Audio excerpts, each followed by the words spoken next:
Subscribe करें और bell दबाएं ताकि कोई खबर रह न जाए।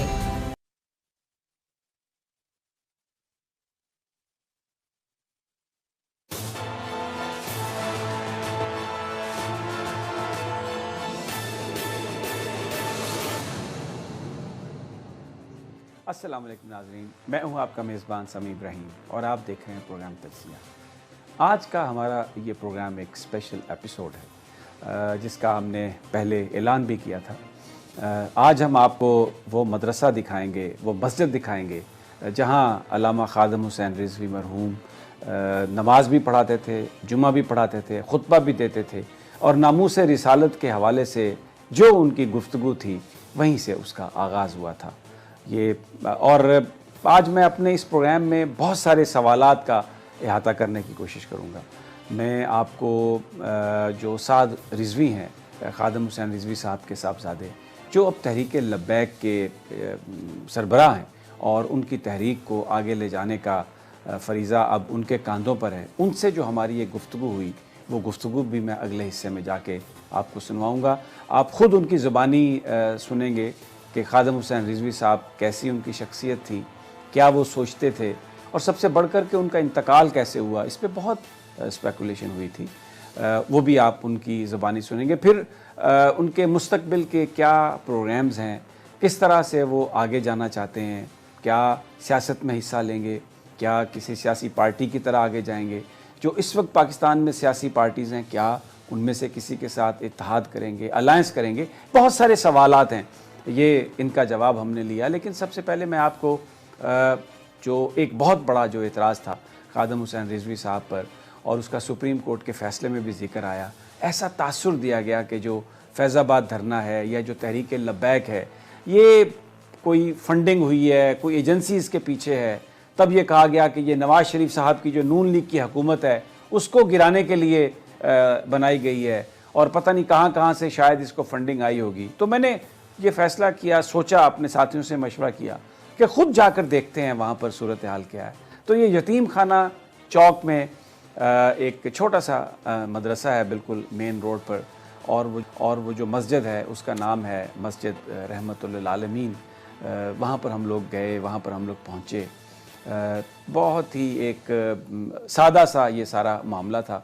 गेट पर वर्कर खड़े थे क्योंकि ये जुमे वाले दिन हम लोग गए थे वहाँ पर। वो गाड़ियों की पार्किंग करवा रहे थे और वहाँ पर जो इंतहाई एक डिसिप्लिन के साथ सारा काम हो रहा था। जूते अगर आप वहाँ पर जमा करवाएं तो पैसे आपके कोई आपको पैसा देने की ज़रूरत नहीं है।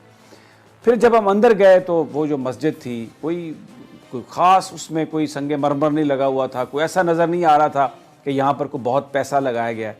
बस ऐसा ही था कि जैसे आम हमारी मसाजिद हैं उस तरह की वो मस्जिद थी। खादिम हुसैन रिज़वी साहब जिन पर बड़ा इल्ज़ाम था कि बड़ी कोई एजेंसियों की सपोर्ट थी, को बड़ा माल बनाया होगा, पता नहीं क्या किया होगा, वो एक 3 कमरों का फ्लैट और मस्जिद के साथ ही जब आप अंदर दाखिल होते हैं तो सीढ़ियाँ चढ़ती हैं ऊपर और उसके ऊपर 3 कमरों का फ्लैट जिसमें वो अपने अहले खाना के हमरा वो क़याम पज़ीर थे। और मैं क्योंकि ख़वातीन थी वहाँ पर और इसलिए हम लोग फ्लैट्स के अंदर तो नहीं जा सके और वैसे उनका जो अपना जो कमरा है वो अभी तक बंद है, किसी में हिम्मत नहीं है कि उसको वो खोलें। इतना ज़्यादा जज्बाती लगाव है खादिम हुसैन रिज़वी के साथ, उनके फॉलोअर्स का या उनकी फैमिली का। और 3 कमरों का सिर्फ वो फ्लैट है जिसमें वो अपने बच्चों के साथ रहते थे। मुझे नहीं पता फिर वो कौन सी दौलत उन्होंने ली, कौन सा पैसा उन्होंने लिया, किस एजेंसी के लिए वो बात करते थे, किस लिए ये सारा कुछ किया उन्होंने कि दुनिया में भी कुछ उनके पास नहीं था। हाँ, एक अलबत्ता ज़रूर हुआ कि वहाँ पर उनकी जो लाइब्रेरी थी उसको हमारे लिए ख़ास तौर पर जो उनके जो वहाँ पर वर्कर्स थे, साद हुसैन जो रिज़वी साहब, हाफिज़ साहब से जब हमारी बात हुई, फैसल साहब से बात हुई, वहाँ पर एजाज़ुल एहसन साहब जो उनके नशर व इशाअत के इंचार्ज हैं उनसे बात हुई, अली वज़ीर साहब से बात हुई। तो उन्होंने उन्होंने कहा पहली दफ़ा बोल्ड टेलीविज़न के लिए हम ये लाइब्रेरी खोल रहे हैं। किसी की हिम्मत ही नहीं हो रही कि वो वहाँ पर आएँ। वहाँ पर कुछ कुतब तो हटा ली गई हैं लेकिन कुछ किताबें वहाँ पर मौजूद और एक बहुत ही सादा सी जगह जहाँ पर वो बैठ के पढ़ते थे। आपको नज़र आता है कि कोई मर्द कलंदर था, कोई इंतहाई आम सी ज़िंदगी गुजार रहे थे और वो जो हिम्मत ताकत थी वो यकीनन हज़रत मोहम्मद मुस्तफ़ा सल्लल्लाहु अलैहि वसल्लम की जो मोहब्बत है उसकी वजह से वो उनके पास ताकत थी। ये लाइब्रेरी जो आप देख रहे हैं, किसी के पास ये मनाजर नहीं है। हम ये हमारे लिए बोल्ड टीवी के लिए ख़ुसूसी तौर पर इसको खोला गया और जब मैं आपको दिखा रहा हूँ। फिर एक और जो बात है कि उनके बिल्कुल जो उनकी जो कब्र है, जहाँ पर वो आराम फरमा रहे हैं, जहाँ पर वो दफन है, वो मस्जिद के साथ ही है बिल्कुल वो जगह। और हर वक्त वहाँ पर लोगों का एक तांता बजा रहता है, दुआ होती है, फूल निछावर किए जाते हैं, एक गरीब फ़कीर आदमी, और हर वक्त वहाँ पर दरूद व सना, अल्लाह की हम्द, नबी सल्लल्लाहु अलैहि वसल्लम के लिए दरूद, कुरानी आयात और फूलों की पत्तियाँ जो हैं वो वहाँ पर निछावर की जाती हैं। और वो ये ऐसे वो मनाज़र हैं जो ये वो इज़्ज़त है जो अल्लाह ताला, बस उसकी ये हिकमत है कि जिसको वो इज़्ज़त दे, जिसको वो ज़िल्लत दे। बड़े बड़े हुक्मरानों की कब्रें कब्रिस्तानों में बेयाब, मतलब अकेली तनहा पड़ी हैं, कोई वहाँ पर जाता नहीं है, लेकिन यहाँ पर हर वक्त अल्लाह ताला के कलाम की तलावत, दरूद व सलाम और बहुत ज़्यादा एक ऐसे मनाज़र। और फिर एक मैं आपको सुनवाता हूँ, वहाँ पर जुमे वाले दिन ज़ाहिर है दरूद व सलाम भी होता है जुमे के बाद। एक शेर आपको मैं उनका जो वहाँ पर दरूद व सलाम में पढ़ा जाता है वो आपकी नज़र करता हूँ, जिससे आपको ये अंदाज़ा होगा कि कितनी मोहब्बत है खादिम हुसैन रिजवी से उनके फॉलोअर्स की, और दरूद व सलाम में किस तरह जिक्र किया जाता है। सुनिए ज़रा।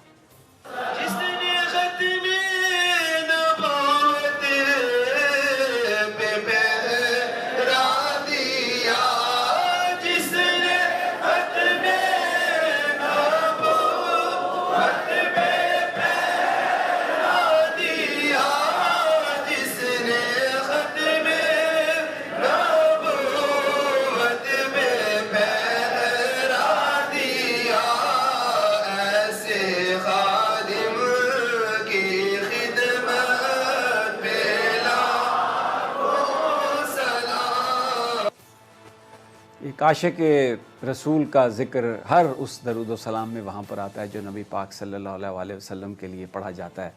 तो ये एक अल्लाह ताला की तरफ से ये इज़्ज़त है। अब ये सब कुछ क्यों है? खादिम हुसैन रिजवी की मैं आपको उनके कुछ जो साउंड्स बाइट्स हैं वो मैं आपको सुनवाना चाहता हूँ, जिससे आपको अंदाज़ा हो कि वो सोचते क्या थे। वो कहते हैं कि मैं उस इस्लाम की बात करता हूँ जो लोग हालात के मुताबिक नहीं चलाते। ये वो इस्लाम की बात है जो लोग हालात के मुताबिक नहीं चलाते, जो असल इस्लाम है। सुनिए क्या कहते हैं खादिम हुसैन रिजवी। पाकिस्तान क्यों बना था उसका भी वो मतलब बताते हैं, और वो कहते हैं ये समझना बहुत ज़रूरी है। उन्हीं की ज़ुबानी सुनिए कि वो क्या कहते हैं। भारत जो जुल्म सितम कर रहा है, जो वहाँ से हमेशा हमें जिस तरीके से बातें सुनने को मिलती हैं, जो कश्मीरियों के साथ हो रहा है, तो उसका कौन जवाब देगा? कौन उसका जवाब दे सकता है? बड़ा क्लियर विजन है खादिम हुसैन रिजवी साहब का, उन्हीं की ज़ुबानी सुन लेते हैं। आम तौर पर ये तासुर कि ये कोई एक ऐसा ग्रुप है जो तशद्दुद पर बिलीव करता है, जो हुकूमतों को गिराकर तशद्दुद के ज़रिए, स्ट्रीट पावर के ज़रिए उन पर हुकूमत पर कब्ज़ा करना चाहता है, लेकिन ऐसा हरगिज़ नहीं है। खादिम हुसैन रिजवी साहब इस सिस्टम पर, इलेक्शंस पर बिल्कुल बिलीव करते थे, और ये मैं उनकी गुफ्तगू सुनवा देता हूँ इलेक्शन के हवाले से। अब ये उनका जो फ़लसफ़ा है, अगर आप इसको समझें जो उन्होंने बात कही, तो आपको ये अंदाज़ा होता है कि ये जो ग्रुप है इसकी शोहरत जैसे भी हो, जो तरीक़ाकार इन्होंने अपनाया, उस वक्त फैज़ाबाद धरना दिया, बाद में दूसरा धरना भी दिया, शायद उसकी वजह ये थी कि एक वैक्यूम क्रिएट हुआ। हमारे हुक्मरानों ने जो ये मुतालबा कर रहे थे उसको सुनने की बजाय उसको हमेशा किसी साजिश से ताबीर किया, और ये बताने की कोशिश की कि इसके पीछे कोई ताकत है। जिस तरह आज अगर किसी को आप करप्शन के हवाले से पकड़ने या गिरफ़्तार करने की कोशिश करते हैं तो वो इसको विच हंटिंग करार देता है, वो इसको सारे मामले को कहता है कि ये पॉलिटिसाइज़ हो गया। शायद इसकी ये वजह थी। लेकिन अगर आप उनकी गुफ्तगू सुने, मैंने बहुत सारी उनकी वीडियो सुनी, वहाँ पर जब मैं गया बहुत सारे लोगों से मेरी बात हुई, ऐसे लोगों से मेरी बात हुई जो 11-11, 12-12 साल से उनके साथ थे, और उनका ये कहना था कि खादिम हुसैन रिजवी साहब से ज़्यादा शफ़क़त करने वाला कोई शख्स उन्होंने नहीं देखा। उनकी ज़बान में तलख़ी ज़रूर थी, लेकिन ये तलख़ी आम आदमियों के लिए नहीं थी। बहुत सारे लोग कहते हैं कि जी वो बहुत अब्यूसिव लैंग्वेज यूज़ करते थे। तो मुझे वहाँ पर एक नौजवान से मैंने पूछा तो उसने कहा कि वो आप ये नहीं कहते कि वो अब्यूसिव लैंग्वेज किसके लिए इस्तेमाल करते थे।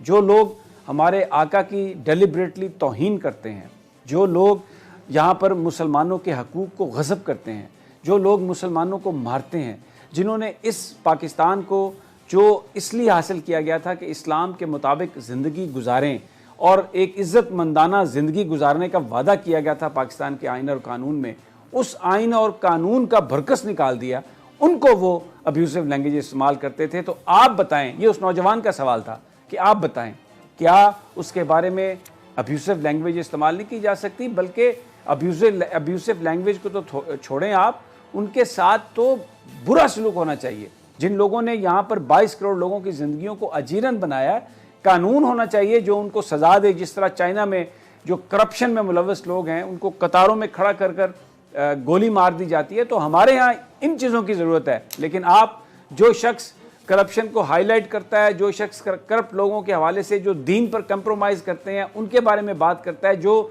नामूस रिसालत की बात करता है, उसी को यहाँ पर आप बुरा बनाकर पेश कर रहे हैं। तो ये उन पर जो इल्ज़ाम है वो बहुत ही गलत है। ये वहाँ पर लोगों की राय थी। अब मैं आपको सुनवाता हूँ साद रिजवी साहब के साथ जो मेरी वहाँ पर गुफ्तगू हुई, जो मेरा उनके साथ सवाल व जवाब का सिलसिला था, वो किसी एडिटिंग के बग़ैर वैसे ही ये जुमे वाले दिन हमने उनसे नशिस्त की थी, वो मैं आपके सामने पेश करता हूँ। आप ख़ुद उनकी गुफ्तगू सुने और जज कर लें। सबसे पहले तो हमारी तरफ से ताज़ियत कबूल कीजिए आपके वालिद मोहतरमी, अल्लाह ताला उनके दर्जात बुलंद करे। ये बताइए कि बड़ी एक नागहानी उनका इंतकाल था, बहुत स्पेकुलेशन भी हुई इस पर। किसी ने कहा कि इसकी तहकीकात होनी चाहिए, किसी ने कहा कोरोना है। आप, मुझे ये पता चला कि आप उनके साथ थे, कुछ हमारे साथ शेयर करेंगे कि ये सब कैसे हुआ, आपने सब कुछ देखा? बिस्मिल्लाहिर्रहमानिर्रहीम। सबसे पहले तो आप तशरीफ़ लाए, आपका शुक्रिया।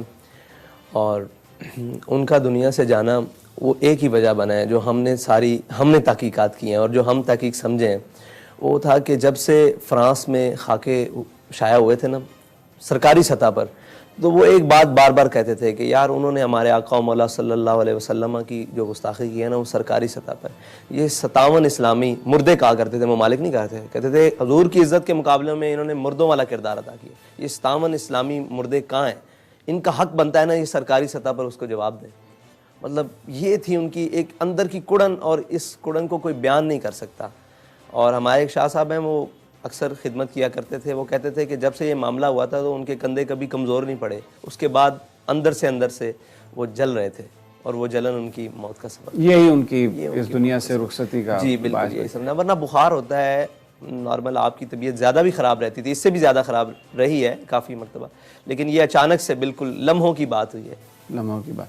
तो आप उस वक्त, जिस वक्त वो रुखसत हुए इस दुनिया से, आप उनके साथ थे? जी, बात उन्होंने आपसे की? मैं उस दिन तकरीबन 12 बजे से लेकर 11:30-12 बजे से लेकर रात उनके विसाल से 10 मिनट पहले तक उन्हीं के करीब रहा हूँ। और मेरा ये मामूल होता था कि अगर मैं ज़ोहर से पहले उनके पास बैठा हूँ तो ज़ोहर की नमाज में मैं दाएं बाएं हो जाता था, अगर असर से पहले बैठा हूँ तो असर की नमाज का फुर्सत आती थी। और उनकी ज़िंदगी की एक सबसे बड़ी खासियत यह है कि हमने उनको बाएहतमाम नमाज पढ़ते देखा है, इतनी बीमारी की हालत के बावजूद। उनके पास कोई भी बैठा है, कैसे भी बैठा है, जब अजान हो गई है तो वो बेगाना हो गए, उन्होंने कहा नमाज़ पढ़ो नमाज़ पढ़ो। मैं उस दिन करीब बैठा था कि मुझे वज़ू कराओ, नमाज़ पढ़ के आओ, बस इतना वक्फा होता था। और उस दिन मतलब उन्हीं का एक तसर्रुफ था कि मैं हर नमाज के बाद वापस आके उनके पास बैठ जाता था, फिर नए सिरे से बात शुरू हो जाती, फिर नए सिरे। और ये जितनी जहतें मुलाकात, जितनी नमाज़ों का वक्त, तकरीबन 4 नमाजें उसमें आयशा समेत, इन सब नमाज़ों के वक्फे के दौरान एक अलग-अलग ज़िंदगी के पहलुओं पर और अलग-अलग मामलात के ऊपर गुफ्तगू हुई, जो इंशाअल्लाह बड़ी ज़्यादा फोकस किस पे था उनका? उनकी एक ही बात पर फोकस था, और वो बात इतनी वज़नी है कि कहते थे कि यार हम हर एक से वफा का तकाजा करते हैं, हम चाहते हैं कि मुझसे मेरी औलाद वफ़ादार हो जाए, मैं चाहता हूँ मतलब हमारे घर वाले वफ़ादार हो जाएं, हम जिसके साथ हों वो हमारे साथ मुखलिस हो जाए। तो क्या हमने कभी सोचा है कि जिनके साथ हमने इखलास करना है हम उनके साथ पूरा कर रहे हैं? अगर हम उनके साथ वफ़ा के तकाज़े और इखलास के तकाज़े पूरे कर दें, ये कायनात सारी आपके साथ वफ़ादार हो जाएगी। और फिर लोहो कलम भी क्या चीज़ें हैं, सारे आपके साथ वफ़ादार हो जाए। है उनकी। उनके बारे में बहुत ज़्यादा प्रोपेगेंडा भी किया गया, कहा गया कि जनाब किसी ने कहा कि ये जो फैज़ाबाद धरना था एजेंसी के कहने पे दिया, कोई कहते थे कि जी बड़ा माल आया। मैं यहाँ पर आया हूँ अभी, ये मैंने देखा है आपकी ये जो मस्जिद है, फिर जो घर है 3 कमरों का फ्लैट, तो ये बयान फरमाइए कि वो खुद इस बात पर अफसोस का इजहार करते होंगे, आपसे कभी उन्होंने इस पर बात की कि ये जो लोग बातें करते हैं क्यों करते हैं, इनकी क्या वजह है? ऐसी बात है कि उनके सामने भी आकर एक शख्स ने कह दिया कि जनाब हमें ना लोग ताने देते हैं कि आपने पैसे लिए हैं धरने के। तो कहते थे यार एक मेरी बात सुनो, हमने जैसा धरना दिया है ऐसा किसी ने धरना दिया है? हम बेसरो सामानी के आलम में जाके फैज़ाबाद बैठ गए, ठीक है जी, शापर के साथ बारिश रोकते रहे, बल्कि बगैर शापर के भी बारिश बर्दाश्त करते रहे, शेल भी बर्दाश्त किए। वहाँ कह रहे थे वो बात अगली करते थे, वो डिफेंसिव कभी भी नहीं खेलते थे, वो अटैकिंग पोजीशन में हमेशा रहे। उन्होंने इतनी खूबसूरत बात की कि वो भी राजी हो गया, कहने लगे धरना भी हमने दिया, पैसे भी हमने लिए, इस्तीफा भी हमने ले लिया, तो हमसे बड़ा कौन हो सकता है कि हम पैसे भी ले आए और साथ इस्तीफा भी ले आए और सारों को शिकस्त भी दे दी, और इस बात पर भी पैरा बिठा दिया कि अगर इस तरफ आइंदा कोई गया तो हम उसके घरों में भी घुसेंगे और हम उसके नज़रियात को भी तोड़ देंगे और हम उसके बुत बने हुए बुत को भी तोड़ देंगे, उसकी सियासत को भी खैराबाद रुखसत होने के लिए मजबूर कर देंगे इस रियासत से, तो हमसे बड़ा कौन है।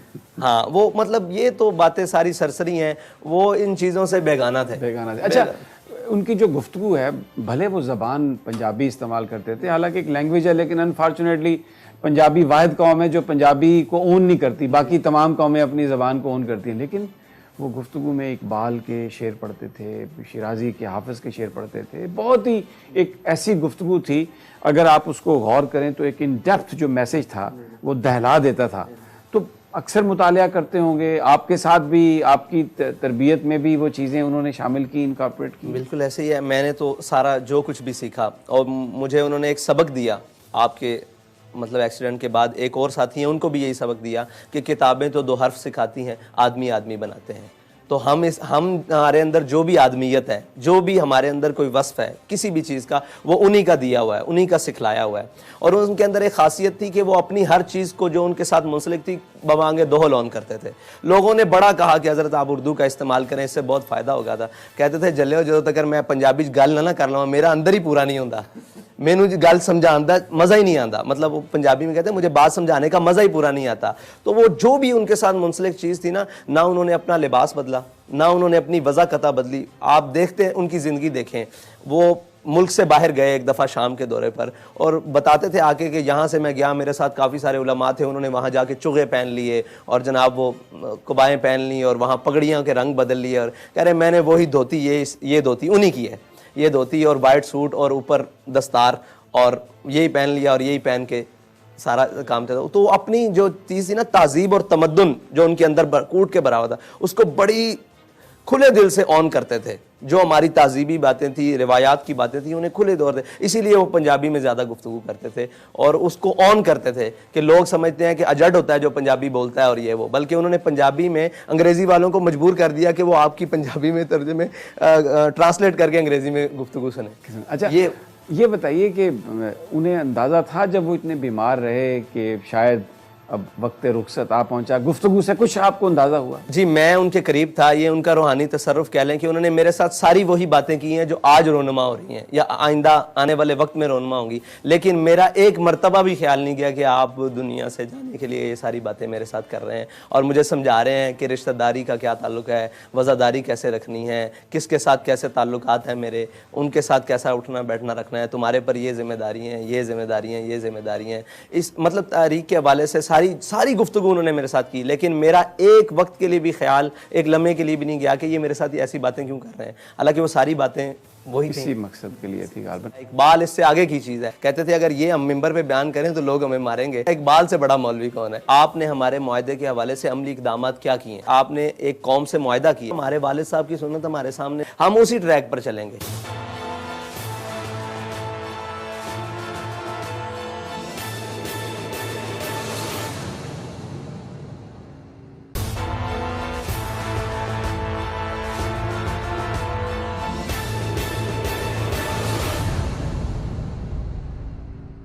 अच्छा, सबसे ज़्यादा उनको क्या चीज़ इरिटेट करती थी जिससे वो इस मुल्क के हालात, या परेशान थे बहुत ज़्यादा अगर मैं आपसे पूछूं तो? सबसे ज़्यादा जो इन्हें इरिटेट करती थी कि वो उम्मत मुस्लिमा का अपने आका व मौला से इजहार वफा सीना खोल के ना करना। वो कहते थे कि जब भी हम हुजूर की ज़ात को देखते हैं, इस उनकी दी हुई शरीयत को देखते हैं, तो वो यूरोप की ऐनकों से क्यों देखते हैं। वो कहते थे इस्लाम को इस्लाम के मिजाज के मुताबिक बयान किया जाए, और यही उनकी खासियत थी जो उन्होंने किया, और कौम ने उनको कबूल किया, उम्मत ने उन्हें कबूल किया, और उनकी वो सबसे निखर के आए कि वो उस बात को उसके मिजाज के मुताबिक तशरीह करते थे और लेकर चलते थे। वो कहते थे ये फ़लसफ़ा, ये सारी चीज़ें बाद में हैं, हुजूर की ज़ात पर पूरी उम्मत की आंख बंद होनी चाहिए, यही कायनात का हमारे लिए महवर और मरकज़ होनी चाहिए। अच्छा, ये उनका बड़ा एक वोकल स्टैंड होता था, वो बिल्कुल परवाह नहीं करते थे। प्रेशर भी हुकूमत के बहुत ज़्यादा पड़ते होंगे, तो उसका आप भी उनके साथ थे, तो ज़ाहिर है आप भी उसको फेस करते होंगे। उस प्रेशर से निकलने के लिए या उस चीज़ को, सिचुएशन को हैंडल करने के लिए क्या करते थे? कोई ख़ास दुआएं सिर्फ मांगते एक थे? लम्बा एक दुआएं मांगते होंगे वो, साफ ज़ाहिर है उनकी दुआएं थीं, सहरगाही तो उनके लिए कमाल था। लेकिन जो दुआ वो अक्सर करते थे ना, कोई भी कितनी बड़ी परेशानी की बात आके बताता था कि हज़रत ये होने वाला है, तो वो कहते थे बच्चे लगते नहीं आ रहा है, पंजाबी मतलब और जलिया छाड़ ये भी कोई गल है, मतलब इससे ज़्यादा वो उस बात को अहमियत नहीं देते थे। बल्कि उनकी महफिल में कोई बुज़दिल बन के आता तो वो दिलेर होके जाता, और कोई भी बुज़दिली वाली बात आती तो वो उसको दिलेर बना के भेजते। फैज़ाबाद में मुझे एक ऐसा फ़ोन आया जिसने मुझे हिला दिया अंदर से। मुझे कहा कि जनाब आपको यूँ कर देंगे, आपको वो कर देंगे। मैं भागता भागता ना उनके खैमे में गया, कोनियाँ धो रहे थे, उस टाइम वज़ू कर रहे थे, कोनियों में पानी डाल रहे थे, तो मुझे देखा और मेरी शक्ल देखी ना, तो पहचान जाते हैं साहब ज़ाहिर आखिर। तो मुझे देखा तो कहने लगे क्या हुआ? मैंने कहा जी ऐसे थे। कहते हैं जलिया ये भी कोई गल है, जदों असीं कहते हैं हुजूर दे नां ते मरण आए बैठे, तो कदों मरना, आज मौका मिल जावे तो उस तो बाद बात। तो मैं बाहर निकला, मुझे ऐसे लगता था मैं दो आलम से टकरा जाऊँगा। मुझे यकीन जाने, सिर्फ उनकी इतनी सी बात के बाद मुझे ये हौसला मिल गया, ऐसे लगता था दो आलम से टकरा। और कोई भी बात उनकी महफिल में छोटी करता, गिरी हुई करता या बुज़दिली वाली बात करता, उसको दिलेरी की बातें सुनाते, उसको दिलेरी की बातें सुनाते। और वो जो दिलेरी आपने उनकी गुफ्तगू से सुनी है वही दिलेरी है, और जो उनके आपने अमाल से देखा है और उनके काम से देखा है वो दिलेरी। आपकी उन्होंने परवरिश की, पूरा आपको सब कुछ सिखाया, आपने उन्हीं से सारा इल्म सीखा। शेर वो बड़े पढ़ते थे, आपके साथ भी कभी इस तरह की कोई उन्होंने होता था मुकाबला? जी, मेरे साथ एक मैंने अल्लामा इकबाल का शेर पढ़ा, उसके अंदर मैंने इजाफत गलत कर दी। मैंने जानबूझ के गलत कर दी? नहीं, मैं वैसे बोल जी, मेरे इल्म में नहीं थी ये बात। मैंने तो अपने तौर पर मैंने कहा जी मैंने ये शेर याद किया है, तो ये शेर मैंने इजाफत गलत की। रकाबत इल्म इरफान है तो मैंने रकाबत इल्म इरफान कह दिया। तो कहने लगे तिफ़ल तब से शौक़ हम आगोशी है हमें, जब कि तुझे रखता था गहवारा किनार में। कि हमें तब से ये काम आया कि जब तू इतना छोटा सा था ना, ये तो पहले बैठो सीखो। फिर हमने हज़रत से सबकन इकबाल पढ़ा, और इकबाल कि वो इतने बड़े शदाई थे। और इकबाल, वो कहते थे लोगों ने इकबाल को यही पढ़ा है, चीन और अरब हमारा है, हिंदुस्तान है हमारा। इकबाल इससे आगे की चीज़ है, और वो हुजूर की बात बड़ी सीना खोल के करता है। और आके जो पढ़े लिखे लोग थे उन्हें मजलिस में खोल के कहते थे ये ज़रा देखना इकबाल ने क्या लिखा है। कहते थे अगर ये हम मिंबर पे बयान करें तो लोग हमें मारेंगे। लोग कहते हैं मौलवी सख्ता, इकबाल से बड़ा मौलवी कौन है। इकबाल से फरमाया हुजूर के दीन की जिसको समझ आ जाए ना, वो सारी कायनात में आगे निकल जाता है। इस बात को समझने की ज़रूरत है। और वो इस फोकस पे, इस मतलब बात पे फोकस देते थे कि हुजूर के दीन और हुजूर के फरामीन में उम्मत मुस्लिमा की कामयाबी है, ना कि ये दाएं बाएं हमारा दौड़ना।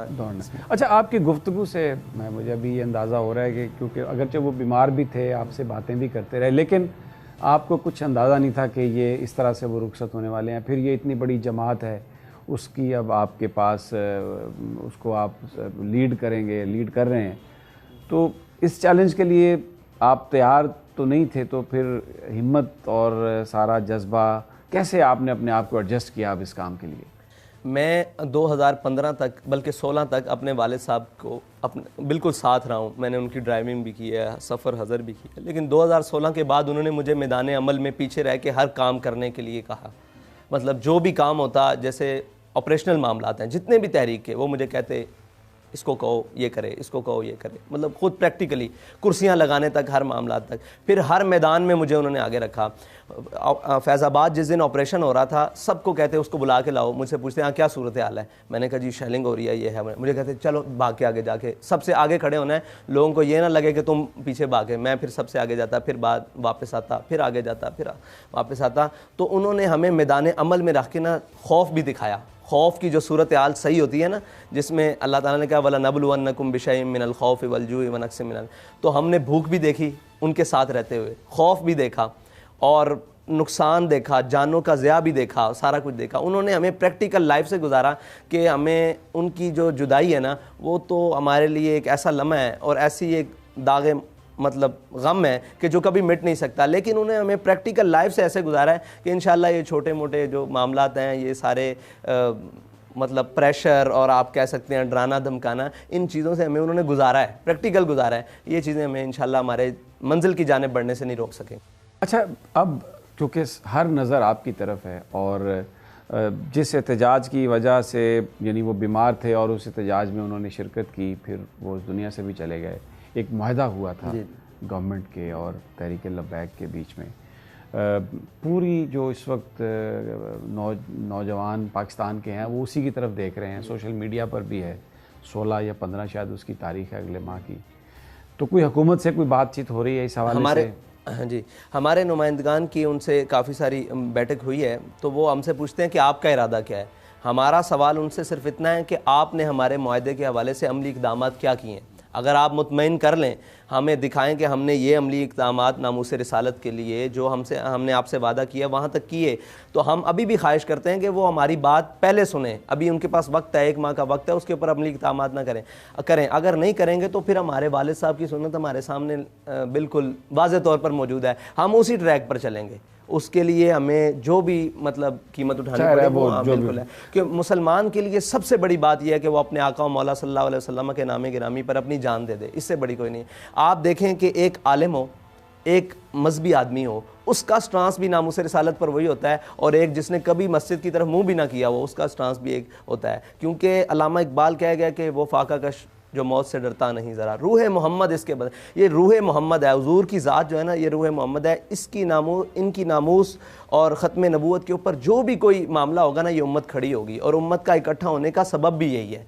वरना अल्लामा खादिम हुसैन रिज़वी ने ना पैसे बांटे हैं, ना कोई और मामलात किए हैं, ना जायदादें उनके पास थी, ना कोई ऐसी चीज़ें थी। उन्होंने हुजूर की बात की, और वो रूह जो है ना, रूह मोहम्मद, वो उम्मत के दिलों में दिमागों में दोबारा फूंकी है, तो उम्मत दोबारा इकट्ठी होगी। और इस स्टांस के लिए इंशाल्लाह हम आखिरी हद तक जाने के लिए तैयार हैं। हम हुकूमत हमारे साथ मुआहदा करे जो उसने बात की, अगर नहीं करेगी तो फिर हमारे पास दूसरा रास्ता है, जो हमारा कानूनी आईनी सारे हक हैं। ठीक है। बहुत बड़ा जनाजा है। उन्होंने हमारी नज़र में अफराद की किल्लत या कसरत हेच रखी है, मैं उन्हें इससे आगे का आदमी समझता हूँ। नज़रिया पाकिस्तान किस वजह से बना?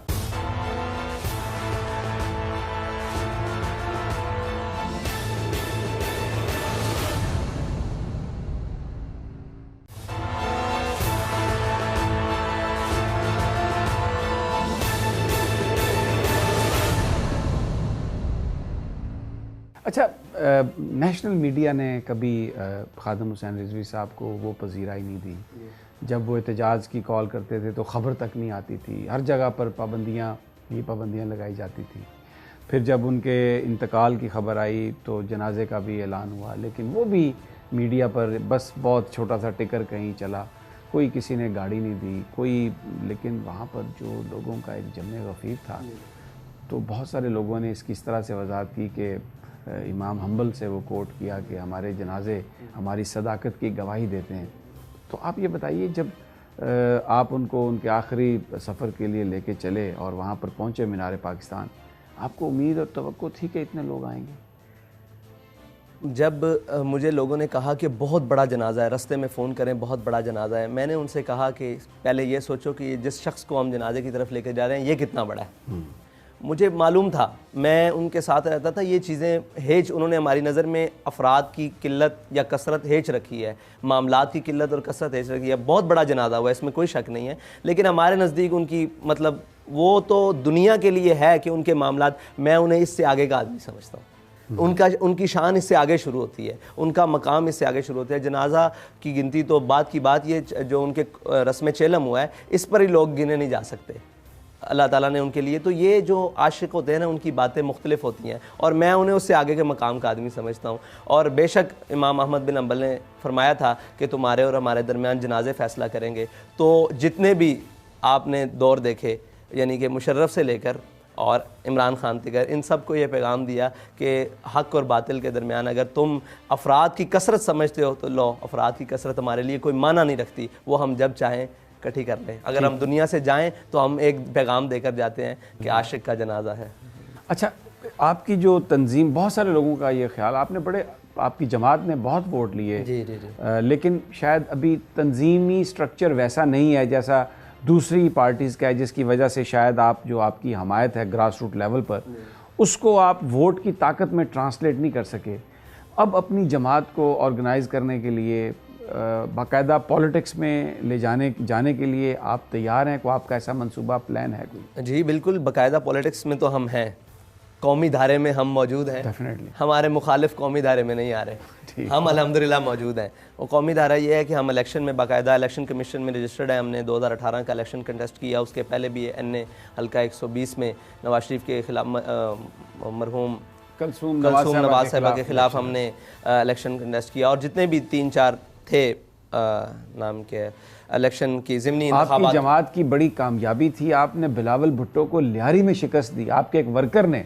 ये यानी मैं as a student of politics से समझता हूँ कि ये एक सबसे बड़ा वाक़या था 2018 के इलेक्शन का। जी बिल्कुल, अब वाक़या तो बहुत बड़ा था और ऐसे बहुत सारे वाक़यात थे, लेकिन वो नाम के बेदहानी के और बेदिली के और जिनसे दिल लगी नहीं थी उनकी नज़र हो गए और मीडिया से भी हमारी दिल लगी नहीं थी कि वो इस बात को उजाला कर ही नहीं सके कि एक जमात जो पहली दफ़ा बड़े इलेक्शन में आई है और कौमी इलेक्शन का हिस्सा बनी है, उसने हर तरफ उखाड़ बिछाड़ कर दी थी। उसकी ख़ास वजह कहते हैं कि मैं समझता हूँ कि वो हमारे कायद का इखलास था, जिस इखलास से उन्होंने कौम को नामूस रिसालत का मसला, नज़रिया पाकिस्तान किस वजह से बना, पाकिस्तान का नज़रिया और इसकी बका क्या, इसकी बका का सबब क्या हो सकता है और इसके बनने का सबब क्या थे, असबाब क्या थे, वो सारे कौम को समझाए। कौम ने फिर उनके साथ वफा की, उन्होंने वोट दिया। और इंशाल्लाह आपने एक बात की कि हम इलेक्शन में अभी भी जो ज़मीनी इंतखाबात हो रहे हैं मुल्क भर में, उसमें तकरीबन हमारे 5 से 6 कैंडिडेट उतर चुके हैं और वो अपनी बाकायदा कैंपेन कर रहे हैं। NA-75 है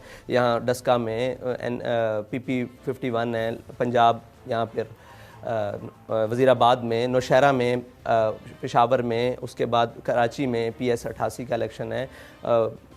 थरपारकर में रात हमने टिकट जारी की है गुल हसन राहिमो साहब को, वहाँ इंशाल्लाह। तो तंजीम को बेहतर बनाने के लिए मैं ये सवाल इसलिए कर रहा हूँ कि मुझे ये बताया गया था कि आप जो पार्टी है उसमें डॉक्टर्स, इंजीनियर्स और यूथ, ख़वातीन, उनकी पार्टिसिपेशन के लिए ख़ास तौर पर आप वो जो तंजीमी स्ट्रक्चर है उसको रिफॉर्म करेंगे, उसको लेके आएंगे। जी, वो मुझे 6 महीने कबल हज़रत के विसाल से, मतलब हमारे कायदे मोहतरम के विसाल से कबल ये मुझे टास्क मिला था कि आप तंजीमी, मैं as a deputy secretary general काम कर रहा था, तो मुझे ये टास्क मिला था। मैंने सिंध, पंजाब, बलूचिस्तान, तमाम सूबों के दौरे किए। उसके दौरान मैंने विंग्स की बात की और उसके दौरान मैंने विंग्स की बात की, लेबर विंग, डॉक्टर विंग, असातिज़ा विंग और ताजर विंग्स, और इसको तमाम को असर नौ जो तामीर की, जो मोहब्बत वाले हैं, जो इस नज़रिए से मुत्तफ़िक हैं, उनको अपने पास लाना और एक पूरा स्ट्रक्चर इंशाल्लाह कायम कर रहे हैं। आपसे कबल भी मैं नीचे यही तंजीमी गुफ्तगू के अंदर माफ था और दोस्त आए हुए थे, वो स्टूडेंट विंग के हवाले से बात कर रहे थे, तो उसके ऊपर काम जारी है इंशाल्लाह। काम जारी है, काम जारी है। आप क्या मैसेज क्या देंगे तहरीक लब्बैक के लोगों को जो देख रहे हैं आपकी तरफ? ज़ाहिर है जो रीच खादिम हुसैन रिजवी साहब की थी उस तक जाते जाते तो आपको बड़ा टाइम लगेगा, क्या मैसेज आप उन्हें देंगे? देखें, हमारा मैसेज ये है कि हमारे कायद ने एक बात की थी कि ना हमारा मकसद है किसी को गिराना, ना हमारा मकसद है किसी को उठाना। हमारा मकसद है कि हुजूर सल्लल्लाहु अलैहि वसल्लम का जो दीन है ना, जिस मकसद के लिए पाकिस्तान बना है। देखें, आप एक गाड़ी लेते हैं, गाड़ी के अंदर आप पानी नहीं डाल सकते, आप उसके अंदर पेट्रोल, गाड़ी के अंदर डीजल नहीं डाल सकते। ये मुल्क बना है इस्लाम के नाम पर, इसमें आप सोशलिज़म चलाएं, कम्युनिज़म चलाएं, सेकुलरिज़म चलाएं, जमहूरियत चलाएं, सारा कुछ चलाएं, लेकिन आप इस्लामी निज़ाम जब तक उसको नहीं लाते, जब तक हुज़ूर सल्लल्लाहु अलैहि वसल्लम के दीन का यहाँ पर प्रचार नहीं होता, ये मुल्क बेहतरी की तरफ नहीं जा सकता। ये मुल्क उस मकसद के लिए बना है। और सारी जमातें यही कहती हैं, लेकिन अमली तौर पर हमें नज़र नहीं आता कि वो ये काम करती हैं। तो अगर कोई आपके साथ अलायंस करने की कोशिश करे, इत्तेहाद की कोशिश करे, आप अपनी जद्दोजहद पर फोकस करेंगे या कोई इस तरह के एवेन्यूज़ ढूंढेंगे?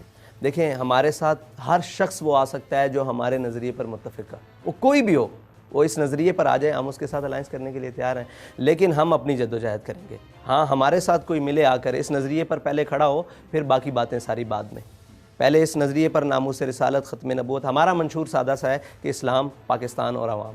इस्लाम का नज़रिया जो कुछ इस्लाम ने कहा है उसके मुताबिक हो, और फिर पाकिस्तान जो इसकी बेहतरी के लिए काम, और फिर आवाम की बेहतरी के लिए काम। अगर कोई सोचे कि पहले मेरे महल बचें, मेरे स्विस बैंक के अकाउंट्स बच जाएं, और मेरे जनाब सराय महल बच जाएं, और सारा कुछ बच जाएं, और बाद में इन मामलात की तरफ चलें, तो कभी तसव्वुर में भी नहीं ये बात आ सकती कि हम उनके पास जाएं। हाँ, हमारे नज़रिए पर कोई आकर खड़ा हो जाए, हम उसके साथ चलने के लिए तैयार हैं, बल्कि उसके जो जूते हैं वो अपने कंधों पर रखने के लिए तैयार हैं, इसलिए कि ये मिशन बड़ा पाकीज़ा है। ये मिशन वो मिशन है जिसके लिए कायद आज़म मोहम्मद अली जिन्ना ने इतनी जद्दोजहद की है, जिसका तसव्वुर अल्लामा इकबाल ने दिया है।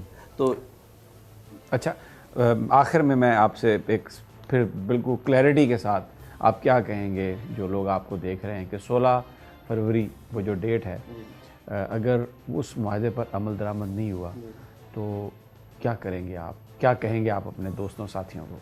हम पहले तो गवर्नमेंट से कहेंगे जो हमारे मुआहदा है ना, मैंने अर्ज़ की थी कि हम उससे पहले कोई कदम नहीं उठाएंगे। हम 16 तक आपका तसल्ली से इंतज़ार करेंगे, 16 की रात तक आपका इंतज़ार करेंगे, 17 की सुबह से हम लाएअमल बनाएंगे, और हमारी एक बाकायदा मजलिस शुरा है, उसके अंदर मुशावरत होगी, और वो जो भी मशवरा दें उसके ऊपर हम इंशाअल्लाह अमल दरामद होकर करेंगे। और कुरान पाक में अल्लाह ताला फरमाता है कि वाऊफू बिल-अहद इन्नल्लाह काना मसूला। जिन लोगों ने हमसे मुआहदा किया है ना, उनको भी इस बात के ऊपर फोकस करना चाहिए कि अपने मुआहदे को पूरा करें। अब मुआहदा कर मुकरना, और ना उसको पार्लियामेंट में लेकर जाना, और ना कहीं भी उस बात को करना, बल्कि ये कहना कि इस काम को दबाया जाए और टास्क देना, तो ये काम दबने वाला नहीं है। हमारे कायद बहुत सारी चिंगारी और शोले लगा कर गए हैं सीनों में। इंशाअल्लाह नामूस रिसालत की किसी भी बात पर मुदानत नहीं होगी। साद साहब, बहुत बहुत शुक्रिया, आपने हमें टाइम दिया, और we wish you best of luck, और इंशाल्लाह जल्द फिर आपसे मुलाकात होगी। नाज़रीन, आपने साद रिजवी साहब की गुफ्तगू सुनी, और इंशाल्लाह इनसे हमारी गुफ्तगू का सिलसिला आने वाले दिनों में भी जारी रहेगा। इजाज़त दीजिए, अल्लाह निगहबान।